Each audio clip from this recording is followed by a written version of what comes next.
बता दूं कि 2017 में एक ट्रेलर आया था मूवी का, जिसका मूवी का नाम था ग्रे स्टेट। अब इसमें क्या नया है?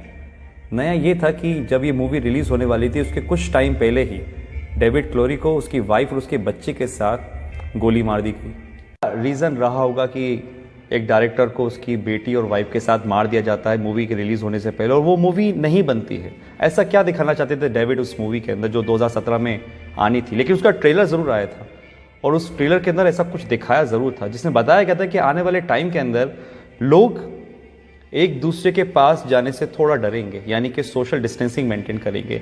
लोगों को एक घर में कैद कर दिया जाएगा, यानी कि लॉकडाउन होगा। ट्रांसपोर्ट सारी चीज़ें बंद कर दी जाएंगी और कैश बिल्कुल नहीं होगा। उनके बॉडी में एक चिप इंसर्ट की जाएगी, जो जितने भी ट्रांजैक्शंस होंगे वो सब उस चिप से होंगे। ये तो सिर्फ एक ट्रेलर था जिसमें बताया गया था। बताना तो कुछ और चाहते थे, लेकिन उससे पहले ये मूवी और वो दोनों ही खत्म हो गए। 2017 में ही बिल गेट्स ने बोला था कि एक महामारी आने वाली है जिसके लिए हमें तैयार रहना चाहिए। और ठीक 18 अक्टूबर 2019 को बिल गेट्स ने एक मीटिंग में बोला कि अब जो वॉर होगी कंट्रीज़ के बीच में वो मशीन से नहीं होगी, वायरस से होगी। और अभी आप जानते ही बिल गेट्स को लेके क्या कंट्रोवर्सी चल रही है। आपको लग रहा होगा कि दो वीडियो का आपस में क्या कनेक्शन है। कुछ लोग समझ रहे होंगे, कुछ लोगों को समझ में नहीं आ रहा होगा। तो यहाँ पर एक यू टर्न आता है और मैं आपको ले जाता हूँ 1980 में। 1980 के अंदर एक ऑर्गेनाइजेशन बनी जिसका मेन मकसद था इस पूरी दुनिया में एक पावर होना, यानी कि पूरी दुनिया को एक पावर चलाना। और उस पावर को उन्होंने नाम दिया था न्यू वर्ल्ड ऑर्डर। ऑर्गेनाइजेशन में ज़्यादा लोग नहीं थे, कोई सीक्रेट 100-150 लोग होंगे। और एक बहुत डरावने वाली बात इस ऑर्गेनाइजेशन की ये थी कि वो इस दुनिया की टोटल आबादी को 50 करोड़ में लाना चाह रहे थे, 50 करोड़ में। उनके टारगेट में थे वो देश जिसमें सबसे ज़्यादा पॉपुलेशन है, जिसमें हमारा इंडिया भी होता है।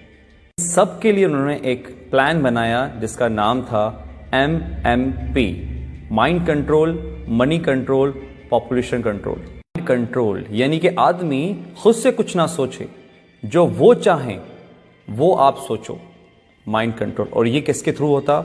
मास मीडिया के थ्रू। जो मीडिया में दिखाया जाएगा वो आदमी सोचेगा। और एक कल्चर ऑफ फेयर, यानी कि एक डर का माहौल बनाना, क्योंकि डर एक ऐसी चीज़ है जो अगर दिमाग में बिठा दी जाए किसी की तो इतनी आसानी से निकलती नहीं है। और वो ऐसा हुआ है। आज बहुत से लोगों का माइंड कंट्रोल करती है मीडिया, जो वो बोलती है वो आप मानते हो। और कल्चर ऑफ फेयर, डर का माहौल, ये तो आपने देख ही रहा है जो आजकल चल रहा है। कंट्रोल यानी कि आदमी जितना हो सकता है लेस कैश, कैशलेस, या जितना हो सकता है टोटली डिजिटल। और वो आपके सामने ही है। आज हमारी डिजिटल करेंसी किस तरीके से बढ़ रही है आपको पता ही है। पॉपुलेशन कंट्रोल, और वो कैसे होगी? जिस देश की आबादी बहुत ज़्यादा, जहाँ पे बहुत सारे लोग हैं, क्योंकि एक देश की ताकत उसके लोग ही होते हैं, वहाँ की पॉपुलेशन ही होती है। तो उस पॉपुलेशन को कम करना। और आप कम करने का मतलब आई थिंक तो समझ चुके होंगे कि मैं क्या बोलना चाह रहा हूँ। इतनी बड़ी ऑर्गेनाइजेशन चला रहा है, कौन ये सब कर रहा है, ये सब आपको आने वाले टाइम में अंदर पता चल जाएगा। क्योंकि आने वाले टाइम में सिर्फ दो लोग रहेंगे, एक वो जो काम करेंगे, एक वो जो काम करवाएंगे। अगर मैं इसको स्ट्रेट फॉरवर्ड बोलूं तो राजा और गुलाम। एक वो लोग जो इस दुनिया पे राज करेंगे और एक वो लोग जो उन राज करने वालों की गुलामी करेंगे। ऑर्गेनाइजेशन का एक एजेंडा था, एजेंडा 21, यानी कि 2021 तक इस काम को पूरा करना। और 2020 जब से स्टार्ट हुआ है, आपको पता है सब क्या हो रहा है। लाखों लोग हैं जो समझ पा रहे हैं इस बातों को, लेकिन करोड़ लोग हैं जो इस बातों को नहीं समझ पा रहे।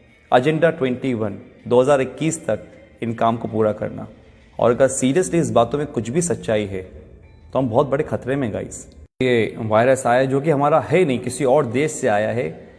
हम आपस में ही लड़ रहे हैं, कोई धर्म के नाम पे तो किसी काम के नाम पे। और जो इस एजेंडा का सबसे बड़ा फंडा था कि लोगों को आपस में लड़वा दो। आज हमारे घर में हम छोटी छोटी इस बातों पर विवाद कर लेते हैं।